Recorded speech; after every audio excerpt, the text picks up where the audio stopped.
রোজা থাকে সে সিয়াম থাকে না। সিয়াম থাকা খুব টাফ ব্যাপার। গালি দেয় যে, ধোকাবাজি করে যে, প্রতারণা দেয় যে, বদনাম করে যে, গীবাত করে যে, হিংসা করে যে, রোজা থাকে সে সিয়াম থাকে না। সুদ খায় যে, ঘুষ দেয় যে, সে রোজা থাকে, সিয়াম থাকে না। সিয়াম থাকা খুব টাফ ব্যাপার। সম্মানিত মসজিদের মুসল্লি, নগ্ন পোশাক পরে চলে যে নারী, রোজা থাকে সে, ও সিয়াম থাকে না। হাট বাজার করছে নির্দ্বিধায়, আপনি বাড়ি আছেন, ও বাড়িতে আছে, ও বাজারে গেছে, ও রোজা থাকে, সিয়াম থাকে না। সিয়াম থাকা খুব কঠিন, রোজা থাকা সহজ। রোজা থাকা মানে উপবাস থাকা, আর সিয়াম থাকা মানে বিরত থাকা। ভালো করে মুখস্থ করে নেন, অতীতে গেছে যা গেছে।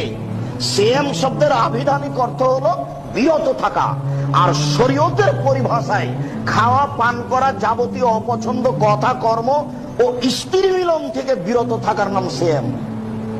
এইভাবেই মুখস্থ করবেন, আর এইভাবেই জীবন বাজি রেখে চেষ্টা করবেন। এই হচ্ছে সিয়াম। ইবাদতের জগতে ব্যতিক্রম ইবাদত সিয়াম।